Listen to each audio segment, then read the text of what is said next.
So then, perhaps, with no further ado, let me welcome you all to this evening's grand event, the most important anticipated event of the evening here in the Charlottesville-Albemarle area. My name is James Groves.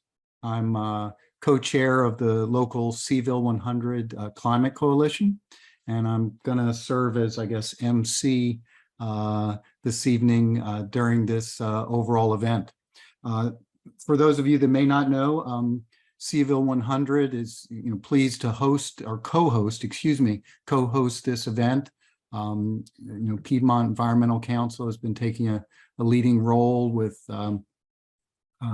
other advisors and consultants, and so we'll hear from Piedmont Environmental Council and others here momentarily.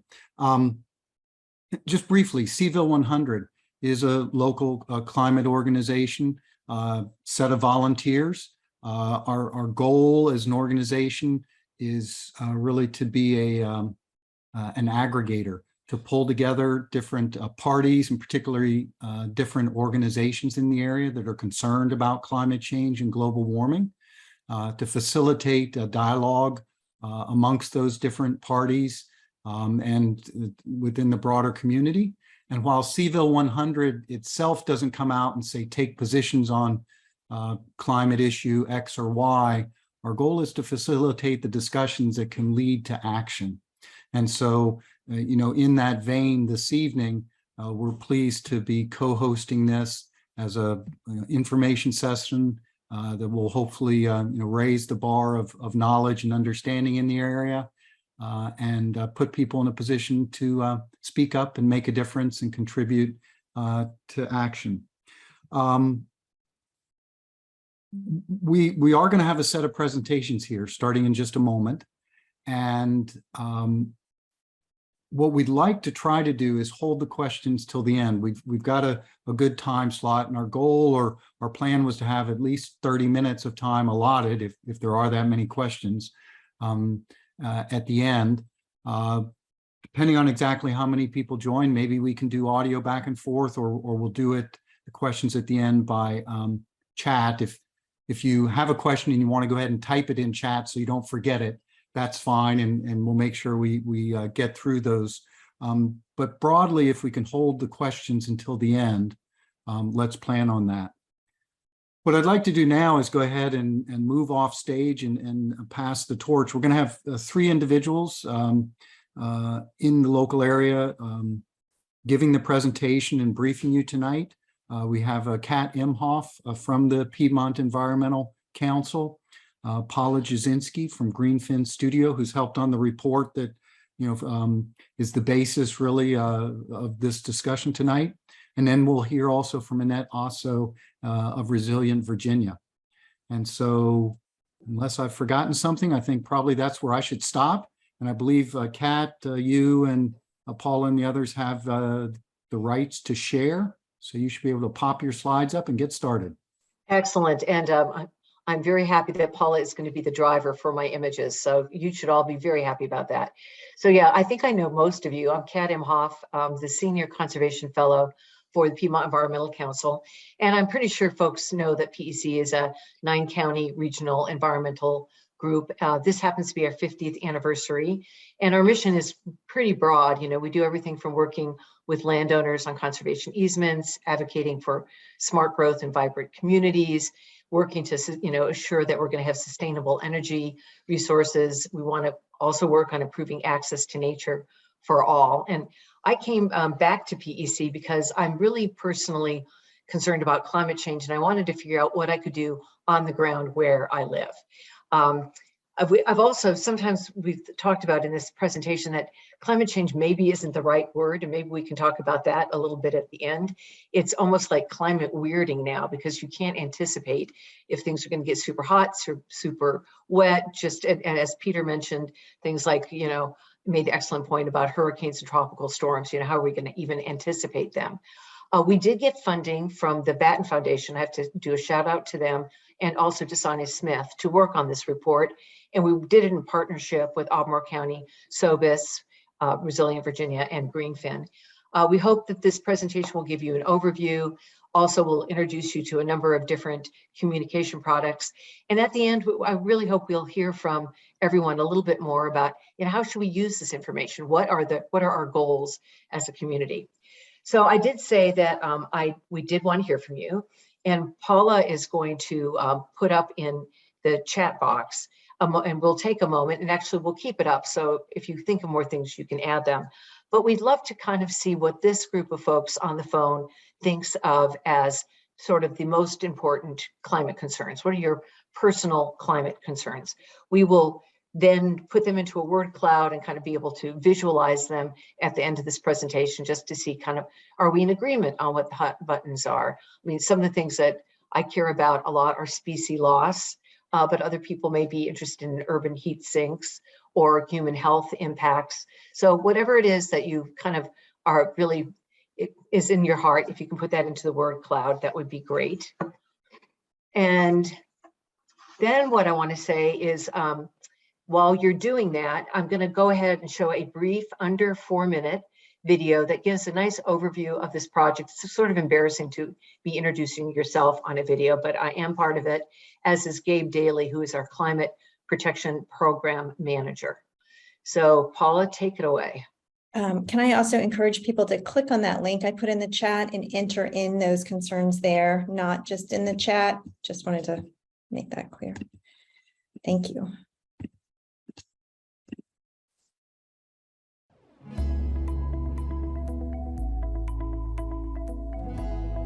I think it's so interesting when you talk about climate change.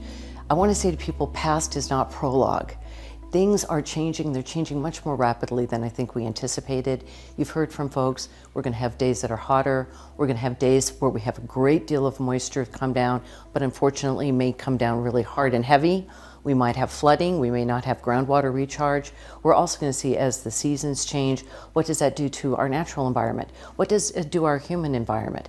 So I think we're on this trajectory, but we have an opportunity right now to really stop, think about what the impacts are, both the human impacts and the natural environment impacts, and we can make a change here in the county.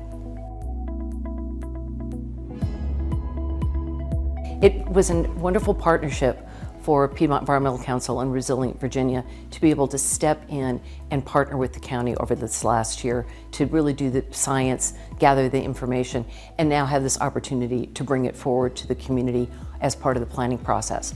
Albemarle County is about to start its very intensive, comprehensive plan process. This is going to look at everything from how do the growth areas expand or not, what are we doing for mass transit and transportation planning, what are we doing for our natural resource planning, all of these. And so understanding what the impact of climate is going to be and using the lens of climate in the comprehensive plan update is absolutely critical. So I'm responsible for managing our climate protection program, and that has two main aspects. One is implementing our climate action plan, which is focused on reducing the county's contribution to global climate change, reducing the severity of climate change. And then the second big one is climate adaptation and resilience planning, and that is preparing for the impacts of climate change that we know are coming.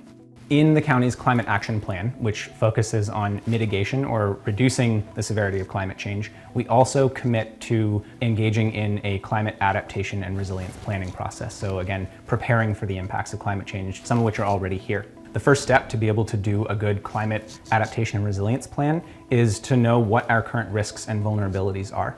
So there are broad studies globally and predictions that scientists have been making for years and years on what are some of the broad kind of global impacts that we're going to see from climate change. But it's important for us here in Albemarle County to plan locally. We need to have some idea of what the local risks and vulnerabilities are. And that means two things. One, it means the types of extreme weather that we're likely to experience here in our particular bioregion in the Virginia Piedmont. And then second, it means looking at how those exposures to extreme weather are going to impact us on the ground. So how they're going to meet our local infrastructure, our local waterways, and ecology. We've been told by the international community, but we can see it right here on the ground at Albemarle County. This is our time. It is now for us to lean in on climate planning. Join the climate conversation by reading the Risk and Vulnerability Assessment and arming yourself for the future that is coming.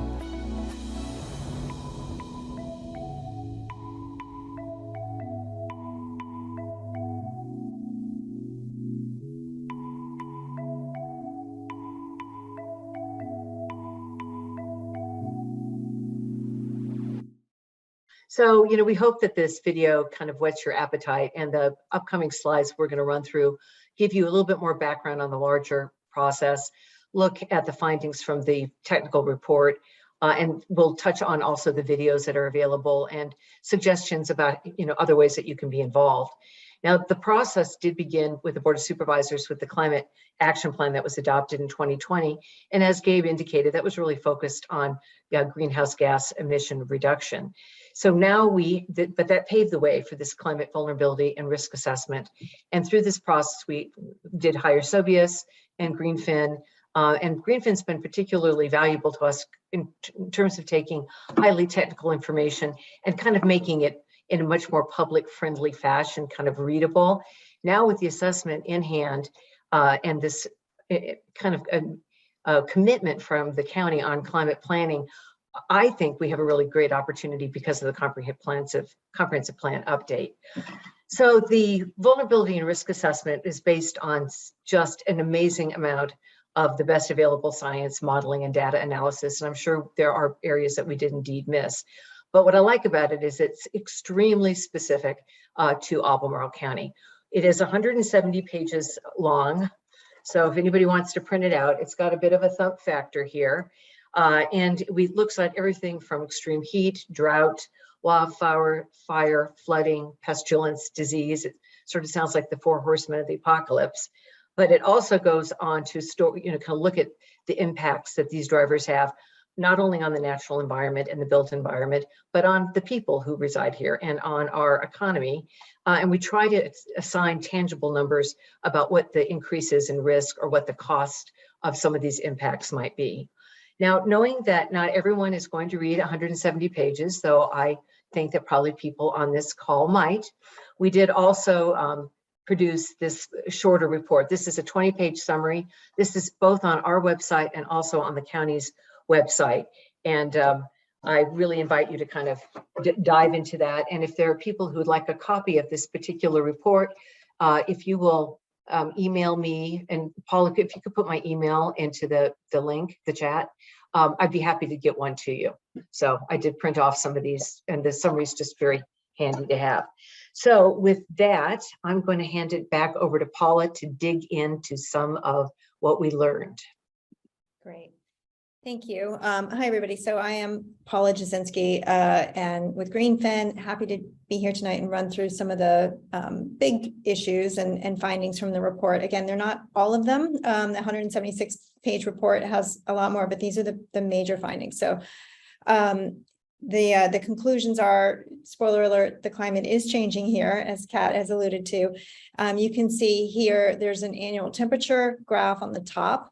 And this is just a graphic that we did to summarize some of what the Sobis team did in looking at an average from 1980 to 2021. The blue bars, again, on the top right, are cooler than average years. White years are within the average window, and red are hotter than average years. And you just see that the trend, very locally, is that it's towards hotter years. And we'll explore that a little bit more in detail later on.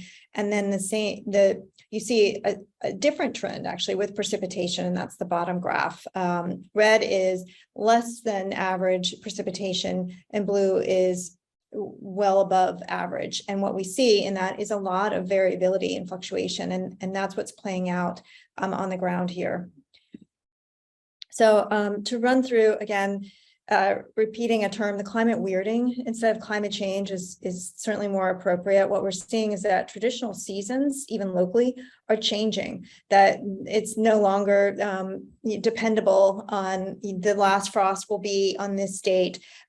We may see that, but what you may also see are 70-degree temperatures in March or February, which stimulates some of the orchards or plants to bloom, and then you might see a frost come in and wipe out some of that. So that has a lot of impact to crops and wildlife.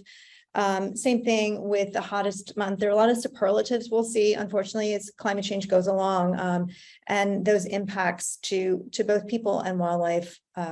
So what used to be traditional and dependable, those cycles are definitely changing. What we're seeing with temperature is that it's an upward trend. And what we're seeing, particularly with temperature, it's different with precipitation, as I mentioned, is that it's not this slow incremental increase. What we're seeing is that it's been increasing for decades, but over the last decade and a half or so, we're seeing an accelerating trend in this. And so it's not a slow, gentle increase. What we're seeing is an exponential rise.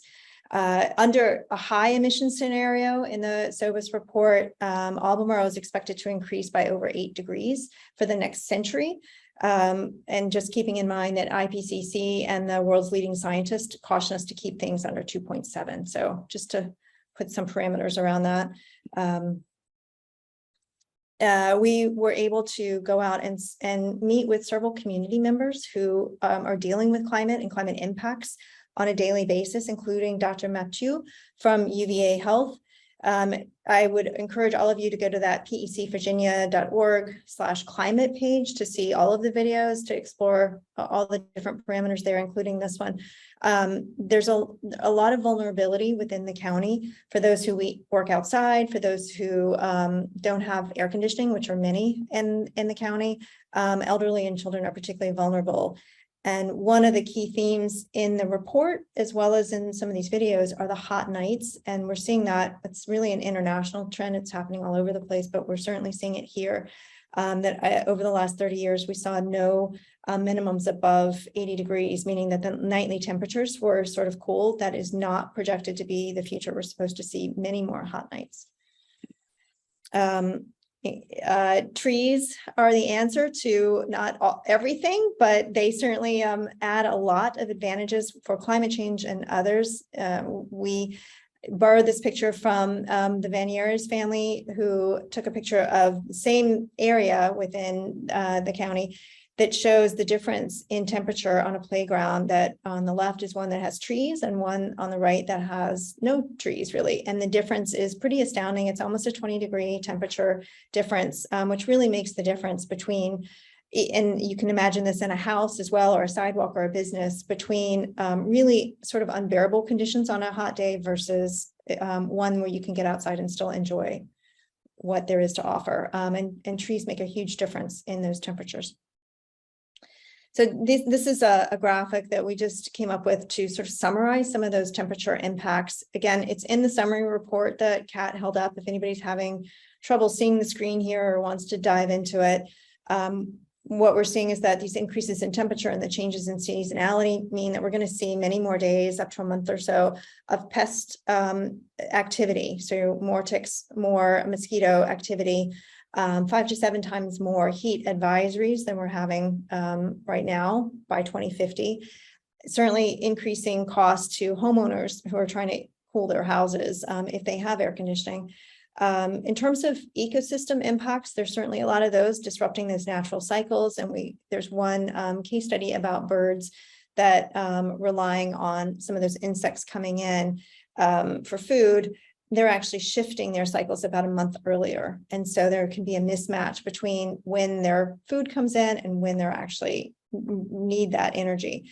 And so that's part of that climate weirding and disrupting natural cycles.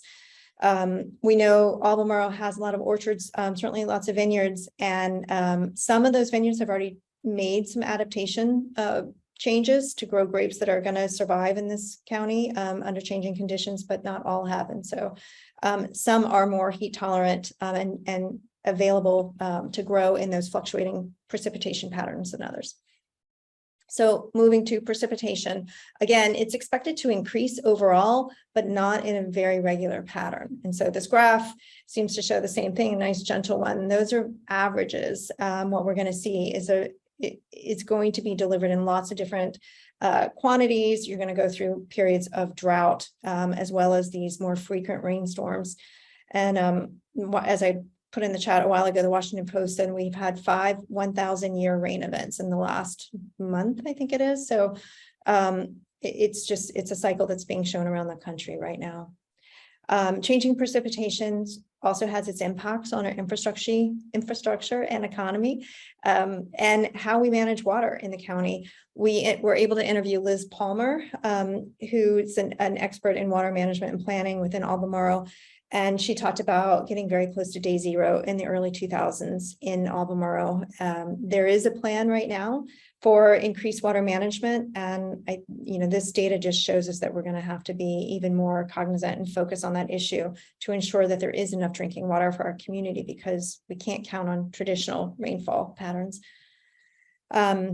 The floodplain issue came up through this data exercise of just looking at how many homes and properties are in the floodplain, and what does the future condition mean to floodplains in the county. You can see from this graphic that the floodplains are basically here in this blue area, that the 100-year floodplain as established are in the green, but when you look forward under changing conditions, it's really expanded. And so you see almost a double number of buildings that are in danger now will be in danger in harm's way by 2075 as the floodplain expands. So that puts lots of properties and people at risk, including businesses, hospitals, and schools, and they're all going to have the potential to flood. So that was one of the big findings of this is floodplain management, super important moving forward.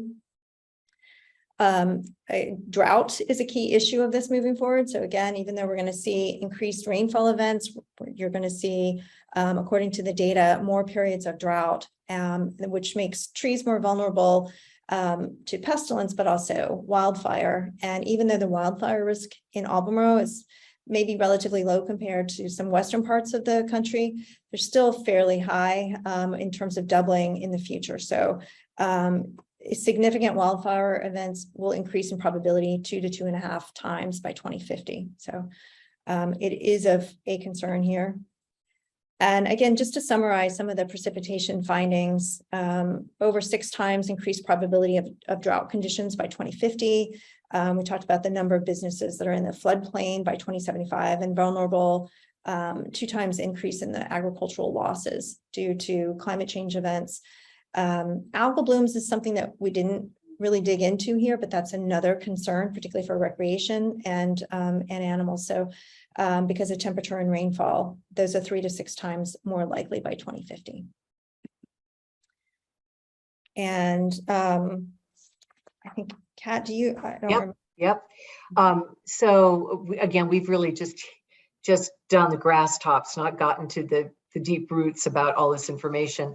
But besides wanting to hear from people on this call, we also wanted to really reach out to local experts. You've seen a couple of them quoted so far, and hear about what their experiences have been. So if you go to the PEC website, we have a series of different videos that will dig in a little deeper about tree health or human health, or what's happening, kind of generally in Albemarle County. You can see those on the PEC website. They're also linked through the Albemarle County website. And I don't know if this is a good time, Paula, do you want to pull up the word cloud and just kind of see what's on people's minds? I do. Yep. Oops. Share my other screen. So for all of us who can't see, yes, there you go. Thank you. Yeah. That's great. We'll send that in the link. Can we send that in the link to folks if they want to copy it out? Yeah. Absolutely. Human conflict, I like that one. So we also, as part of this process, put together just a lot of reference material. Not only is there a deep and well-documented bibliography, but we do have more climate links on our climate information page. And, having heard all of this information, how are we going to use it best to get better decisions for our county? And again, I'm really sort of saying, let's not wait for a climate action plan, phase 2. We have a process available to us right now, which is the comprehensive plan process. So this is, I think, a really amazing opportunity for us to be able to advocate.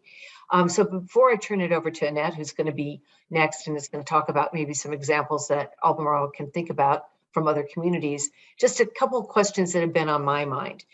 Given the expected changes in temperature and precipitation, along with all the new development, will the county really have enough water for all of its residents long-term? And that's kind of thinking about public water, but also what are we doing in terms of understanding and protecting our groundwater resources? Should we be thinking of targeting conservation to specific areas of the county, such as the Ravenna Reservoir? How can we mitigate against heat islands and kind of start building in not only trees for shade, but building for shade? And what other, methods or building construction techniques do we need to do in order to protect our residents? Everything ranging from building canopies to resizing our stormwater drainage and resizing the kind of bridges that we're replacing. And can we design a much smarter for our future so that we make our urban areas both desirable and affordable for people to live in? So keep those thoughts in mind. And Annette, we are turning it over to you.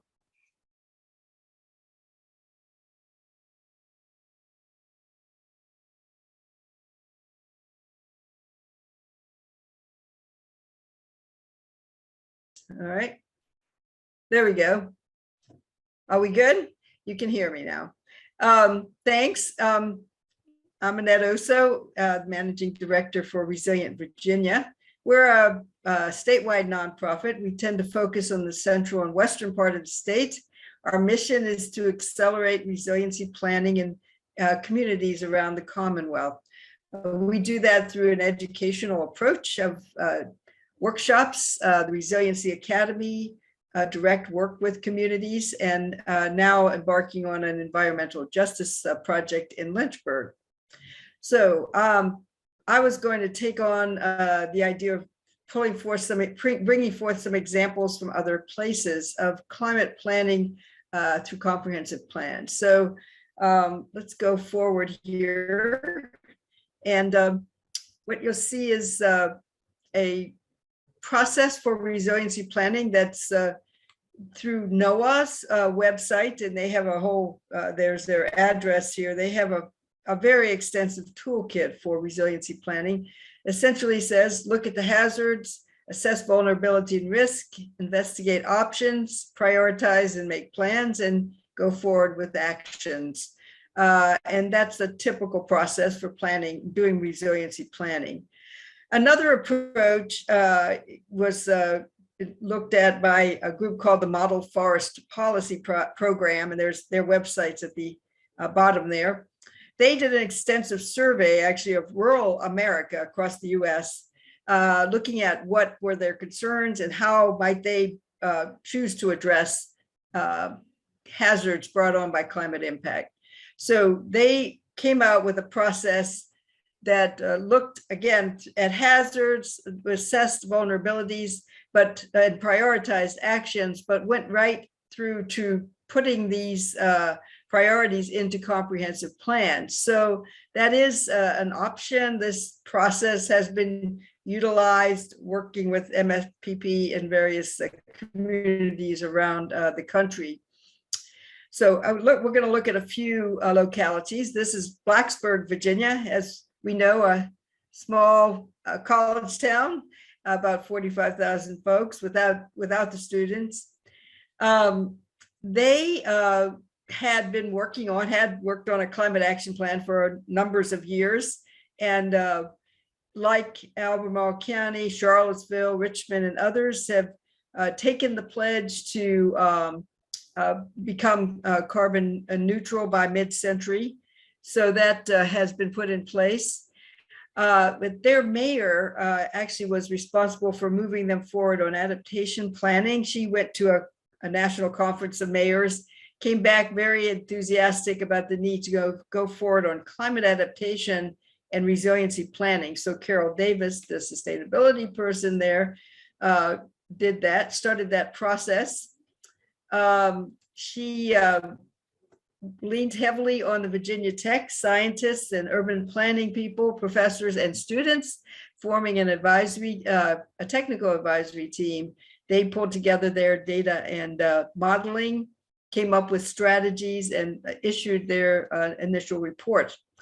At the same time, or overlapping toward the end of that process, they were starting their update of their comprehensive plan. So that involved carrying out a community survey and then working as typical with planning staff agencies in the community. But so with the vulnerability assessment, as was outlined here, they identified the hazards to their community systems, which they define in a similar way as Albemarle County, looked at vulnerabilities again, calculated risks, and they would like to go forward eventually and form a long-range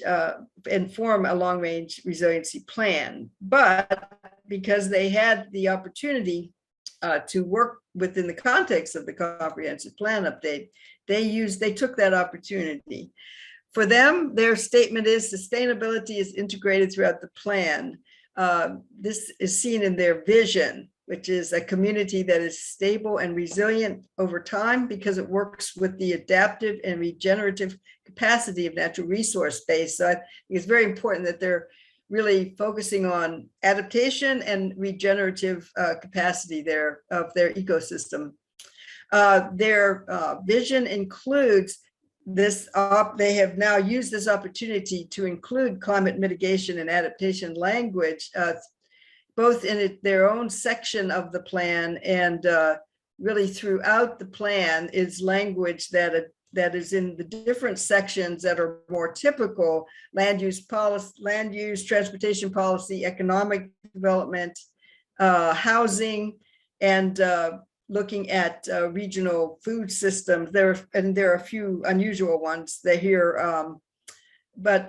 including guidelines for buildings and communities. So a big part of what they're emphasizing is the education and engagement of the public and including youth. So all of this is right in their comprehensive plan, which I would say you don't typically see some of that language in a comprehensive plan. A few details just to give quick examples, very partial here. They called out again in their comprehensive plan that the need to launch a local green business challenge program. I know we have one in the Albemarle, Charlottesville area that focuses on high impact business practices. At the same time, they wanted to support local small business development and a more diverse business mix with the goal of increasing their economic resilience. They want to support local workforce development and living wage jobs. And importantly, because they are a rural community, saw the value of modifying land use policies to strengthen local agricultural viability. So that was, those were very significant statements. In their environmental policy section, again, these are just very brief items. They made a clear statement about the need to manage environments to ensure public well-being for current and future generations. In this environmental section, they take the opportunity to really elaborate on the need to implement the climate action plan in various ways. For example, looking at indoor air quality and reduction of carbon emissions is one example. And then they recognize the vulnerability assessment report and the need to address the risks across the community systems. Other kind of different inclusions here related to land use, buildings, and transportation. They're making a clear statement about the need for to encourage smart growth development in neighborhood development practices. They also call out for their own buildings that they will be meeting the U.S. Green Building Council's LEED building rating system. They are recommending that residents and private businesses meet Earthcraft or LEED building rating system standards. And then in the transportation side of things, they're encouraging, of course, reduction in car dependency, increased electric vehicle charging infrastructure, expanding transit systems, and then bikeway and walkway connectivity. Moving on to a neighboring state, Tennessee. Tennessee, in this, what they call Middle Tennessee area, there's Nashville, and then around it, rural communities, counties, which are now seeing the effect of urbanization. So an effort that culminated in the Nashville Metropolitan Planning Organization's Climate Action Plan started with some more local efforts. Sumner County up in the right-hand corner had a comprehensive plan and then a more focused adaptation plan that looked at preserving water and forest resources. They worked on that, published that in 2010. Meanwhile, Nashville Next, which was the comprehensive planning update process in Nashville, went through a 3-year, very extensive community engaged process to create their updated comprehensive plan. All that was pulled together, working with consultants from the Model Forest Policy Program, which I had mentioned in a previous slide, to work on a climate adaptation plan for the whole area, Nashville and surrounding counties. So again, they started with a vision statement that said, Middle Tennessee is resilient to climate and non-climate stressors facing the region, and the non-climate stressors tend to be development pressures. Government, business, the environment are minimally impacted by risks, and then the region ideally supports livable, prosperous, sustainable, and diverse communities. They created then at a very high level these 4 sets of goals to implement the vision statement, again, calling out the need to address the extreme weather events, looking at the value in protecting water resources and their rural and forest resources, looking at making a statement about growth and development that promotes equitable prosperity and is sustainable for people and natural resources, and then an effort to work collaboratively. They also called out action strategies, again, which reflect some of those same statements, particularly calling out the need to educate across all the stakeholder sectors and to build capacity to pursue resilience actions. So last but not least, I wanted to pull in the climate change adaptation through local comprehensive planning guidance. It comes from Washington State, Puget Sound communities. So this document started out by being a plan that was undertaken by Bainbridge Island, the city of Bainbridge Island. And they worked with a consulting group called EcoAdapt, which is a very nationally known resiliency climate adaptation consulting group, to really delve into, again, both the hazards, vulnerabilities, and risks side of things, and then pulling out how all the factors looking into the future, the climate impact factors, would affect the usual sections of a comprehensive plan. So they're clearly saying, go through that hazard and vulnerability and risk assessment and push that language into the comprehensive plan. What they did is expand it to a guidance for Puget Sound communities in the whole region. It's a very detailed analysis of how to go through that process. A very brief effort here to pull out a bit of it from the entire document. The state has growth management goals statements that they encourage localities to include in their comprehensive plans. And then they've gone through and added climate sections to that, so that, again, localities can take these statements and put them, in this case, in a section related to growth management goals. For example, and again, this is a partial list, encourage development urban areas where there are adequate facilities and services, so essentially smart growth. And then the added statement is that investments should be located outside of current and future hazard zones, as in the increased areas for floods and floodplains.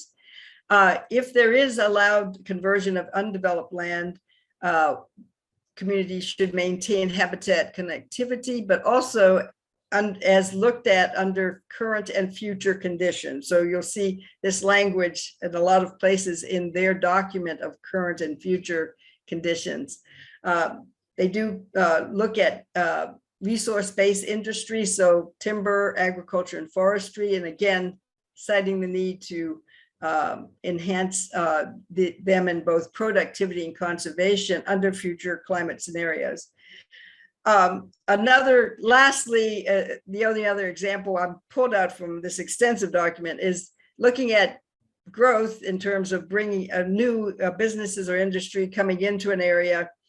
If you're going to put a statement out, they encourage that it be the statement that the businesses use renewables, or that they're not based on vulnerable resources, such as water, if that's a vulnerable resource, or operating in sectors that will be compromised by climate change. So they do provide language like that related specifically to growth aspects. These reports, which again are very extensive, you can find them at our website, resilientvirginia.org, under resources, and you'll see them as the first 3 resources that are listed there, and links to the full documents. I just wanted to conclude with some key points here. As Kat said, you cannot work on the assumption that business as usual is going to be your basis for making decisions. Historic trends and past events are just not what we're going to have in the future. It's important to go through an organized and informed process, ideally with a combination of planning staff, other agencies, university or other experts, and community committees and community engagement. Then look at prioritizing what are the risks and integrating them into the policies and practices of the comprehensive plan or the resiliency plan, if that's where you are at in your community. There needs to be a commitment to include climate mitigation and adaptation, starting with an updated vision statement throughout the comprehensive plan sections. And as mentioned, Blacksburg has done that quite extensively. Finally, a note from the Puget Sound Guide for community members, as they stated, be the voice that recommends climate considerations be included in the comprehensive plan and then in the subsequent local codes and policies. So that is what I have, and I will stop sharing there. And be happy to go on to the next section here. Great, thank you so much. Questions? Yeah, I think we're Right. going to hand it over to James. So Paula might put up the word cloud in case people want to keep adding to it. And I know people may have questions, but I am also hoping we'll hear from you. In particular, how can we incorporate this information from the risk and vulnerability assessment into the ongoing county comprehensive plan process, but also the other ways that the county is governed, whether it's through the budget process or capital improvements program. I think there's a lot of tools, and we may need to start getting a little bit more creative. So we'd love to hear from you about your thoughts about where we should be heading as a community, but also answer any questions. And James is going to moderate us. All right, now sweaty palms time for me. See if I can keep people organized.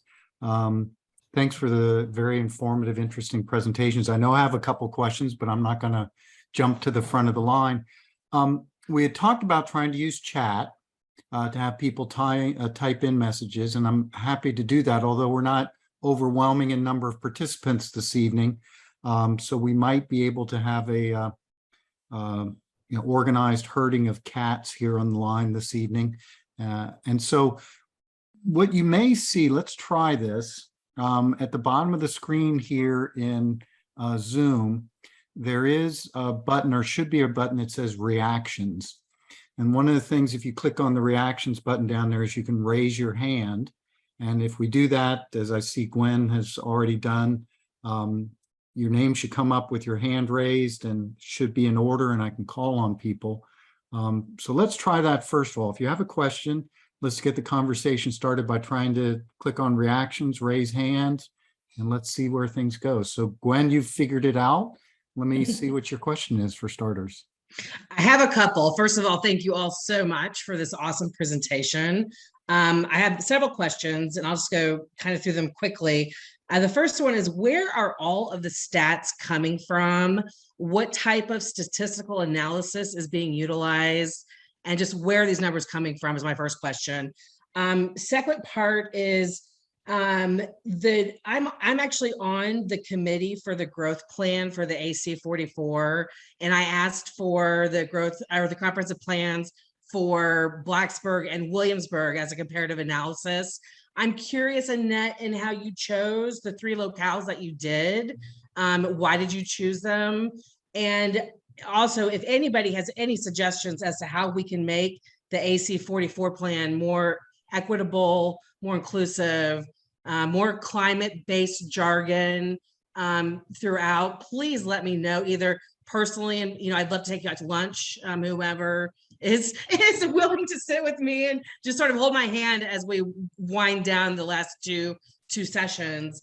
And then last but not least, and this is so off topic, so forgive me, but we just got our grant from the BAMA Fund to launch the Kids Climate Club. And I'm trying to determine ways to educate 2nd through 5th graders on our climate crisis in a way that's not scary. So if you guys have any educational resources, anything of that nature, again, either private message me or please send any information you can my way. Thank you very much. Okay, thank you, Gwen. So let's see if we can remember the questions. I think the first one that came to mind was data. We're going to let Paula take that one. Yeah. Yeah, I'll take that. I would refer you to the full 176-page report to look at that. There are lots of, it's the thud factor. It's thick with data sources, and it's nationally recognized, credible sources as much as possible.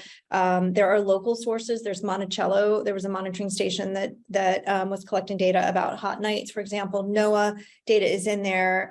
Some of the IPCC data is downsampled specifically for this region. There's some NASA and I think I already said NOAA data in there, but they're all, very credibly recognized, peer-reviewed science that's been pulled in. It's not made up. It's not, well, I think this. All those data sources are well documented in the full. I would go to that 176-page report. They're cited in the overview document, but certainly for every single parameter, you can tie it directly to the source in the big one. I would just add to that, one of the things that was interesting is some of the information we were able actually to get down to the census block level, and others it's a much grosser scale. And Paula and Greenfin are now preparing a story map, which we will get up on the PEC website in the next couple of weeks. And that has some really, really detailed information about the floodplain, and you can actually manipulate it and see what buildings will be in the expanded floodplain. So pretty cool stuff.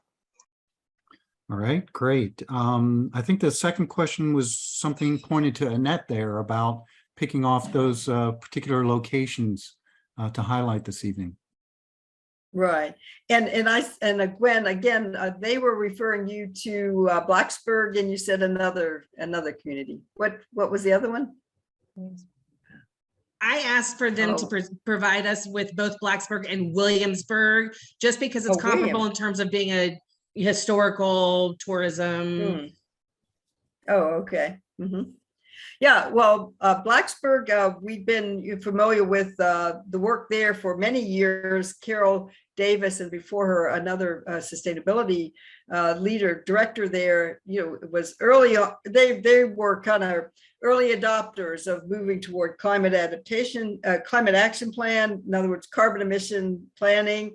And then, as I said, the mayor was just completely enthusiastic about the need to go forward on climate resiliency, climate adaptation. So they embarked on that. So you have this, very clear situation where leadership to go forward came from the top, and the community at large, supported by Virginia Tech and all the engineers and scientists and urban planning people there, which they have excellent people in all those departments, really have been called upon to help and went through the climate data analysis and all that with assisting the city. But so important that they then they said, we're going to use that and really put that data in all the sections. Not only they have separate pieces that are climate mitigation adaptation, but then they take that language and put it out through the whole different parts of the different, as I said, land use, transportation, and all that, economics.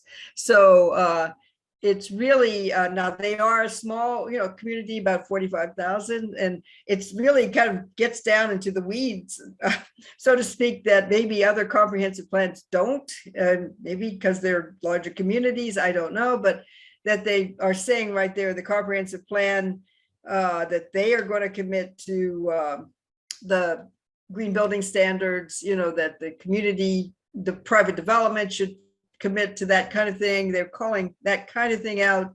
And again, really focusing very clearly on the need to be successful in their carbon reduction and resiliency planning.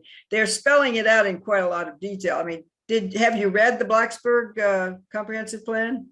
I haven't finished Oh, the not Albemarle yet. County one.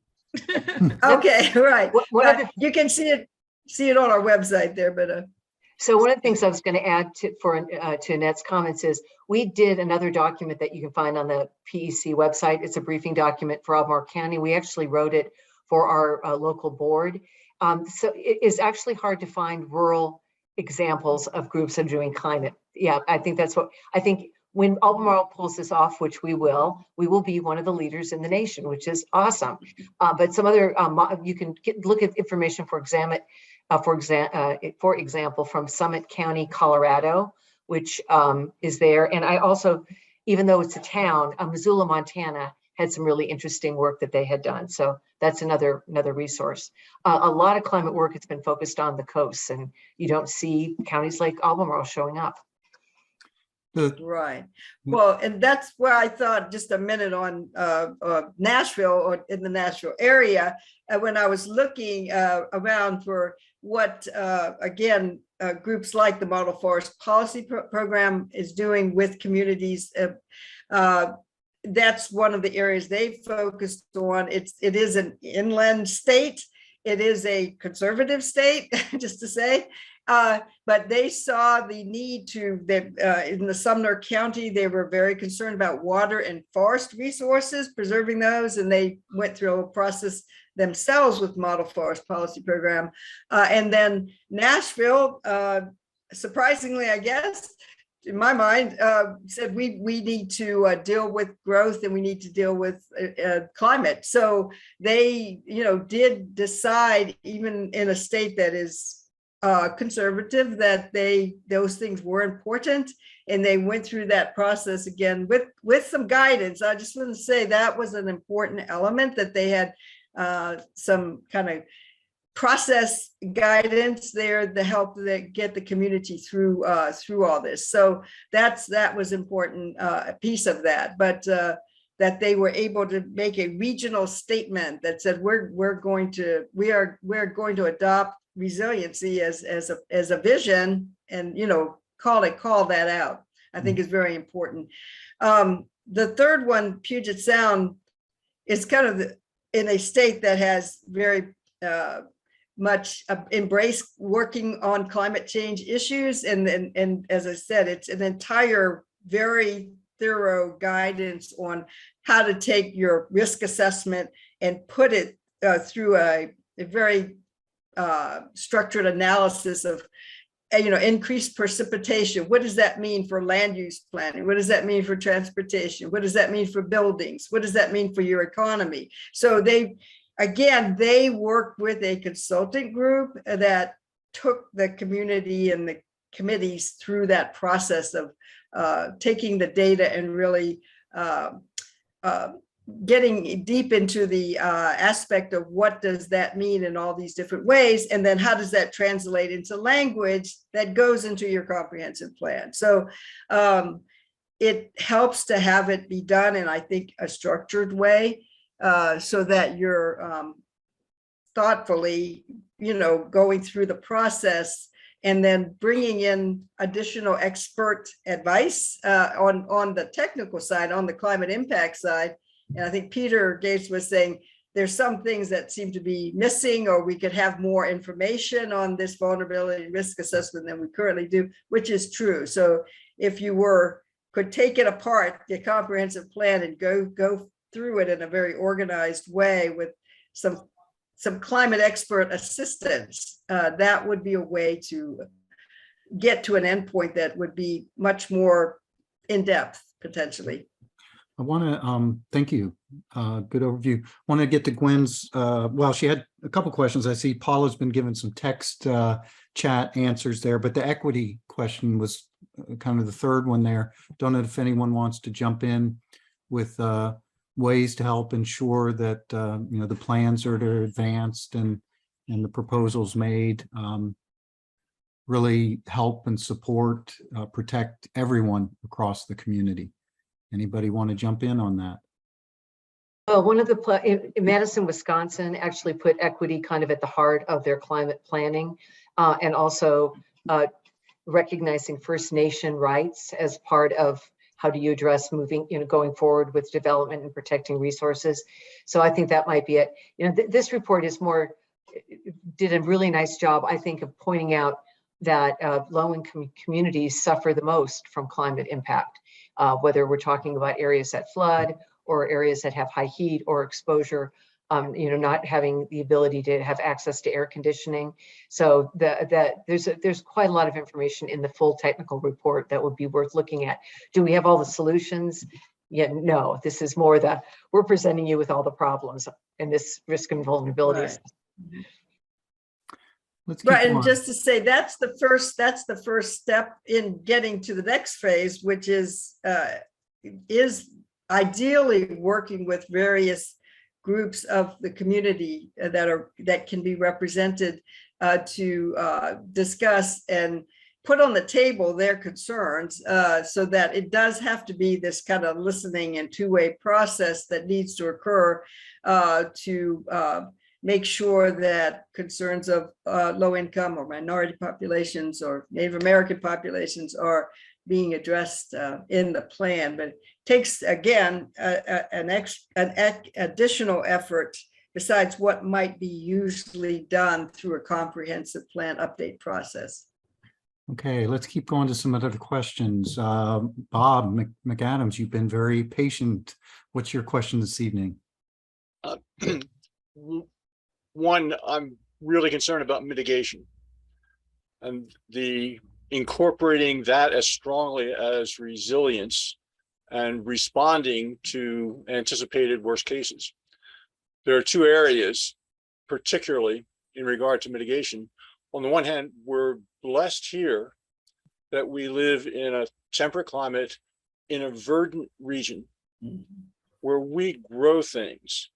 I can give testament to that just in the amount of grass I've had to mow lately. But reforestation is almost a global obligation that we have because we can. They can't reforest the Sahara, but we can make sure that we are maximizing our forested areas so that they are producing as much of a mitigating effort on climate change and global warming. Second part is reduction of the use of fossil fuels. In any of these communities, did they have ways of measuring fossil fuel use so that if you implement things, you can look at the measurements and see improvement? So that, I mean, if I'm trying to lose weight, I have to get on the scale every day and make sure that I am doing what I need to do to accomplish my goal. So if we have some sort of measuring devices or strategies that we can figure out how much we're using the fossil fuels, then we can say, now let's do this to reduce that. Those are my questions.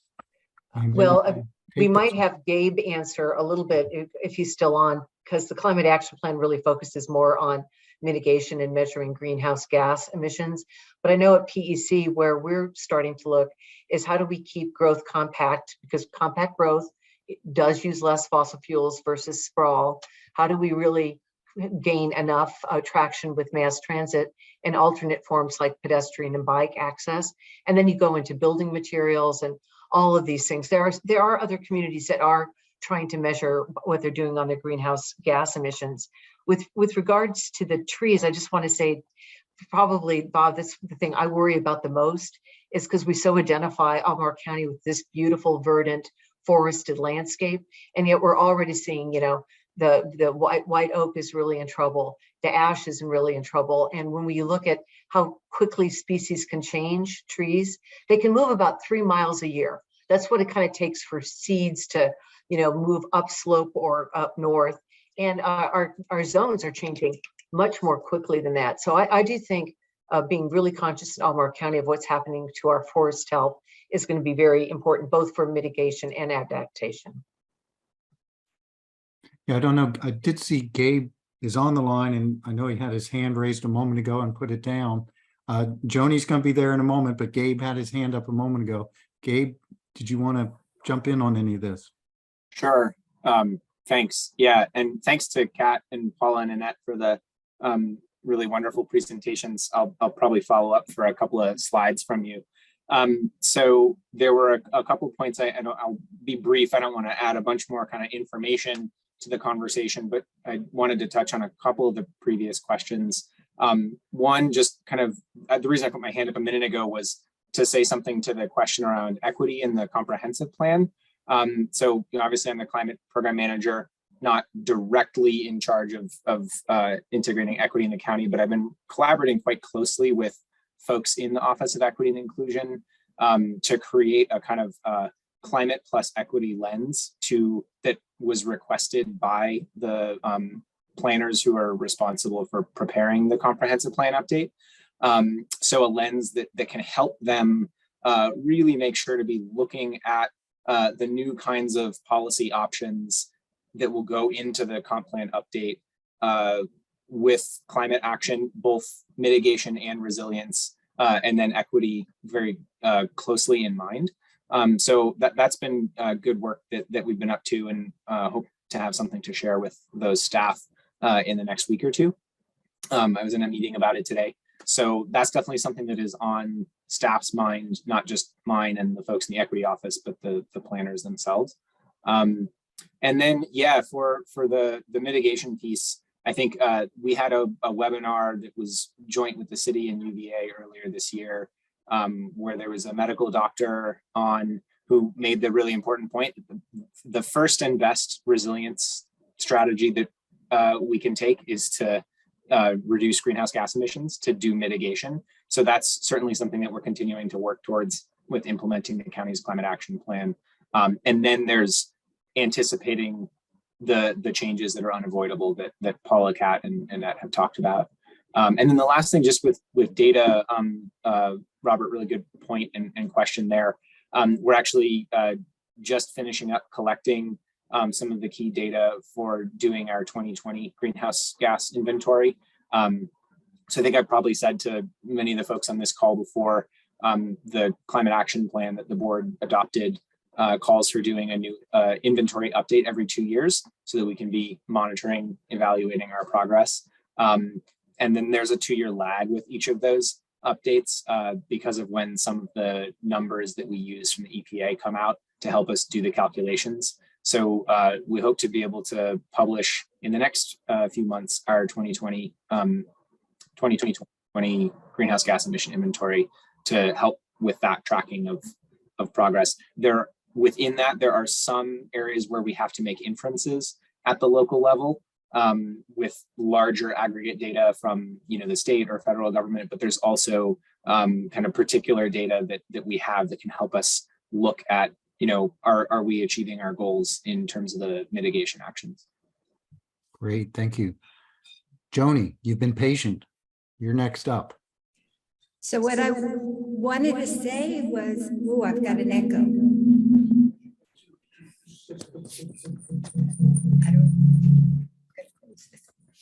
Oops, I can't close this. All right. You want to turn that one? No, if you close this, you cut me out. All right.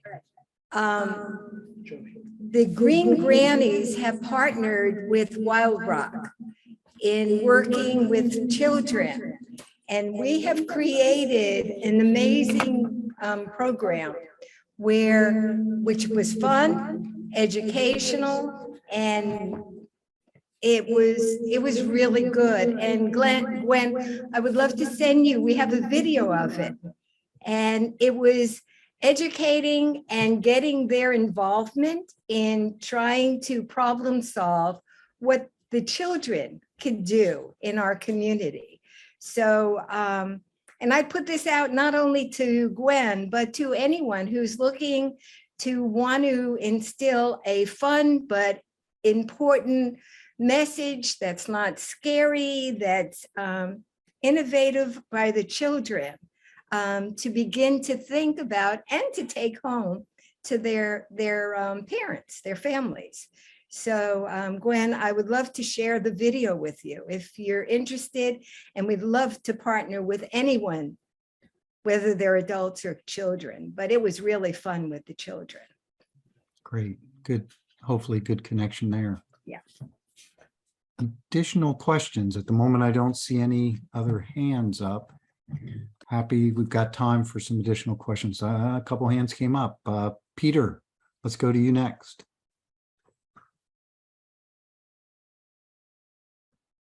Just following up my sort of pre-meeting questions.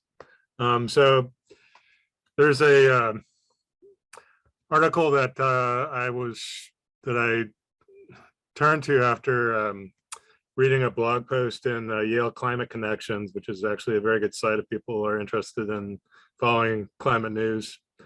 And it was a paper in Nature Climate Change, and one of the co-authors was, well, the authors were from Princeton and MIT. One of the co-authors is probably the world expert on tropical cyclones, Kerry Emanuel.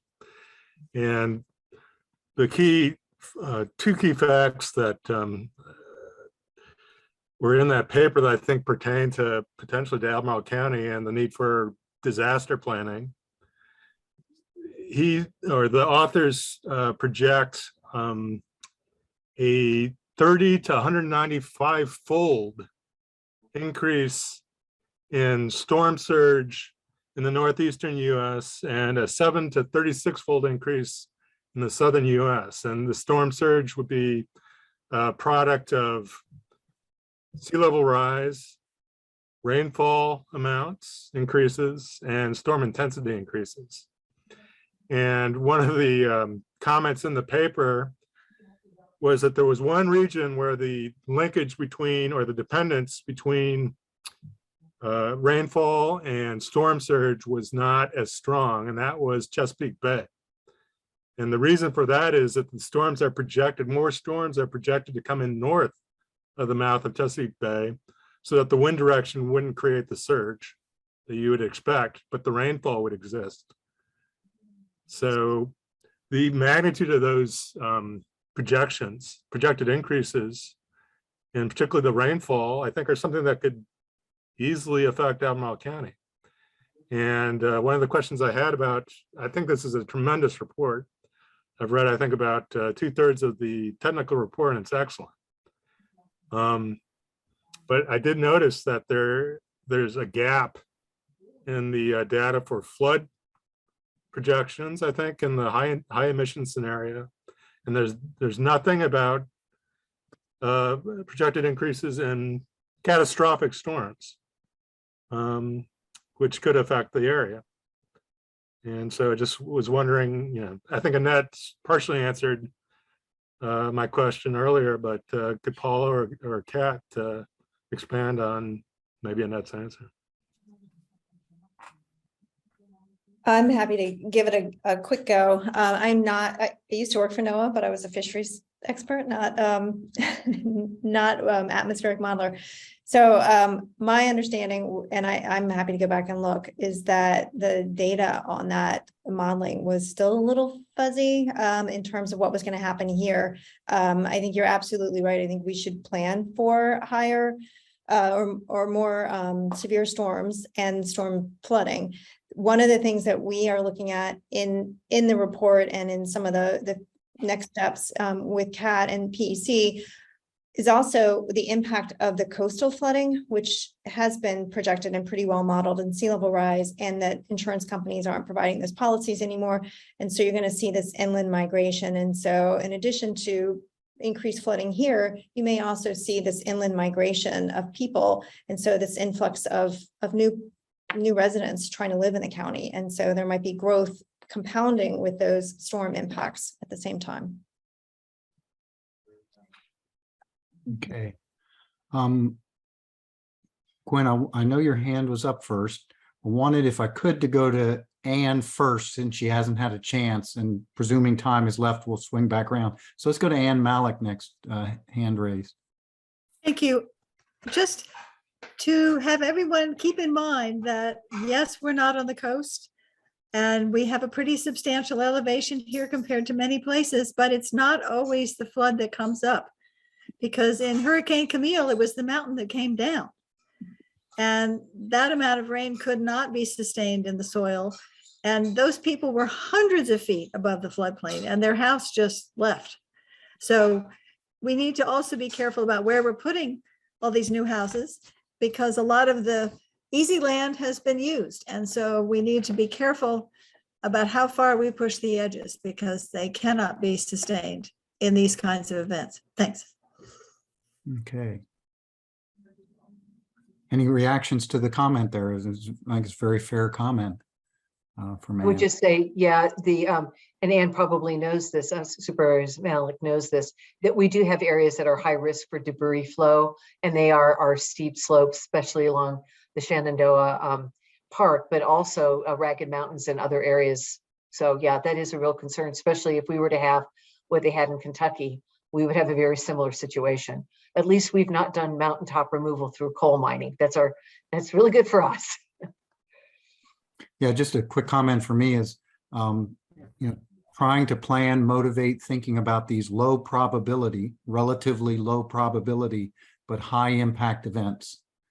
It's just tough. It's human nature. It's tough to get us to do the right things when, even if it's, a 1,000-year event happening more often, in any given year, it's still a 1% or less.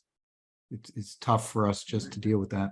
I want to go, Diane Soflarski had a question in the chat. I don't know if our presenters have seen it, asking if Albemarle County has hired an outside consultant to help integrate greenhouse gas mitigation and climate resiliency into the comprehensive plan. And if not, how do we get this to happen? She apologizes, her mic isn't working. Any thoughts on that? What's going on in terms of getting that integration happening? I think we may need to lean on Gabe. Okay. I could say something. It's an interesting question, and thanks for raising it.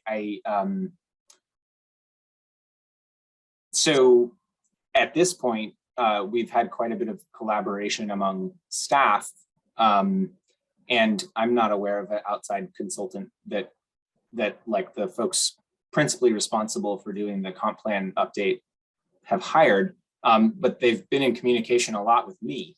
So I would like to think that my thoughts are offering strong contributions to the process. But yeah, so we, at the moment, there's a pretty strong collaborative group of folks in addition to myself who meet regularly to look at the county's climate protection program, encompassing both mitigation and adaptation resilience, and working on making sure that that's kind of moving throughout the work of the organization. So, I kind of officially represent the program, but there's also folks that I frequently collaborate with, and that includes the staff who are directly working on the comprehensive plan. So I'm not aware of having hired consultants to do that yet, but I also see that as largely the responsibility of my position and the collaboration that I'm involved in facilitating. So it's definitely top of mind, and the work is being done. But I think one thing we're fortunate in the county in that, the Board of Supervisors has emphasized climate action and equity to the extent that, we actually have in-house offices that are staffed with folks who focus on those issues and then can work with other staff in other departments I know a lot of other communities don't necessarily have that, so they have to turn to consultants.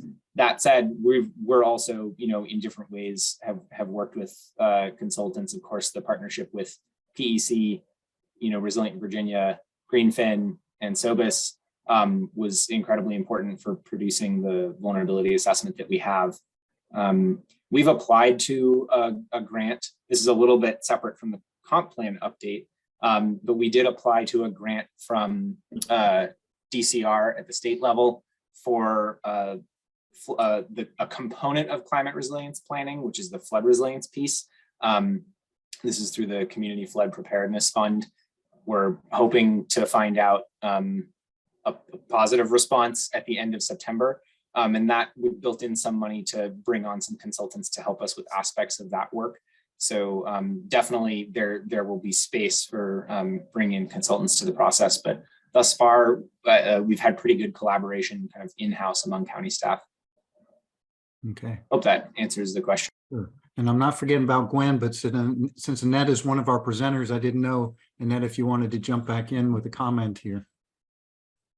Yes. Let me jump in to say, I think it's excellent that there is that staff capacity of Gabe and the climate office to help influence the comprehensive planning process. But I'm going to say over and over again, what I've seen in examples in other places is even in working in the comprehensive plan update or the resiliency planning process, it is so important to have really extensive external community committees. And I think the comprehensive plan setup has allowed for one committee officially that I think Gwen and maybe some others are on. But I know there was discussion amongst the Cville100 folks when this was first announced that there would not be other community committees, or I know there are the comprehensive plan folks have in sessions where people can give comments, sometimes written, sometimes verbal, but I would say it's a little bit scattered in that if you're really wanting to say for transportation planning, how are the future climate risks that we know now are out there going to affect transportation planning, for land use planning, for housing development, for economic development, for growth management, and really do it in an organized way with, again, kind of organized community committees and maybe bringing in additional expert people in the climate field. So for those particular areas, that would allow a much more in-depth and extensive airing of the concerns and how might they be addressed in this document, the comprehensive plan. So that's a suggestion. Okay, thank you. Gwen, I'm watching time. We do have time. Let's get back to you for, I guess, maybe a follow-up question or comment. Thank you very much. So essentially what I wanted to point out also that they're emphasizing in our work sessions is that Albemarle County is moving towards making villages and incorporating smaller locations as villages and having villages scattered about throughout the county. And I just don't see how that can be equitable. It's like, you look at Keswick versus like the 10th and Page neighborhood, who's going to get more assets? So I don't know what your guys' thoughts are on that. Don't have yet thoughts, but it's one of the things the PEC has been thinking a lot about. How do we make sure that you have the infrastructure and the amenities in the areas that we are designating for growth and make them highly desirable and well-supported places? One of the things that's been a mantra for us is we really feel like people should be able to walk and be able to walk or ride to work. We feel like people should have access within 15 minutes of a small commercial area or a park. So I do think there's a lot more work to do. And of course, most people in other states think we're crazy here in Virginia because we have cities that are completely independent of the counties. And on top of that, we have a whole other entity called the University of Virginia. So it makes climate planning that much more interesting here, but it very, very worthy and I think a very correct observation, Gwen. Got just a few more minutes here before we hit the top of the hour. Are there other questions that people would like to bring to the, I just want to thank everybody for coming to this and not Emmylou Harris and Mary Chapin Carpenter, just saying. yeah. I know I have one question myself. I'll jump in here for just a second. I've thought about it, and it was mentioned this evening about air conditioning in our community. I'm curious, in the county, how well do we understand what percentage of households today in the county have air conditioning, particularly say in low and moderate income community portions of the community? You know, particularly as overnight temperatures in summer don't drop off as much, you don't sleep and rest as well, and how does that hurt your productivity and other things?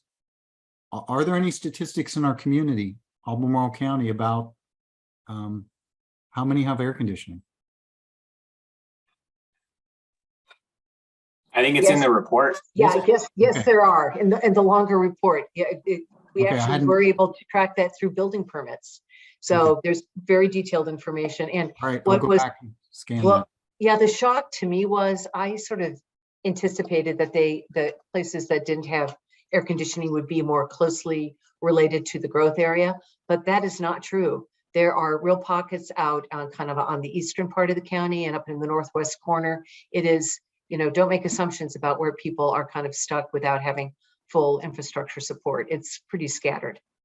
Okay. I will dig into that.